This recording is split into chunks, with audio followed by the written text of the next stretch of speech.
Good evening friends, welcome to RK Stocks. మనం ఇప్పుడు Bangladesh collapse కావడం వల్ల మన ఇండియాలో లాభపడే కొన్ని స్టాక్స్ మరియు నష్టపోయే స్టాక్స్ గురించి మాట్లాడదాం.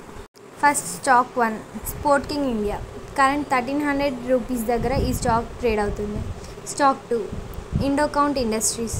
ఈ స్టాక్ 385 రూపీస్ దగ్గర నుండి ట్రేడ్ అవుతుంది.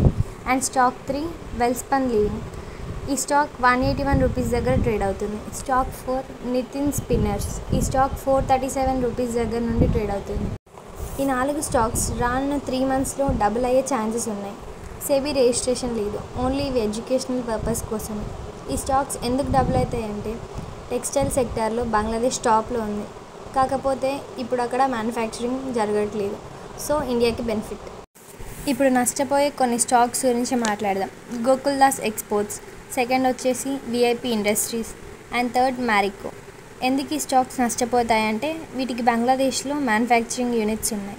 సో ప్రజెంట్ బంగ్లాదేశ్ సిచ్యువేషన్లో అక్కడ మ్యానుఫ్యాక్చరింగ్ పాసిబుల్ కాదు, సో స్టాక్స్ నష్టపోతాయి. లైక్ చేయండి, షేర్ చేయండి, ఆర్కే స్టాక్స్ని సబ్స్క్రైబ్ చేసుకోండి.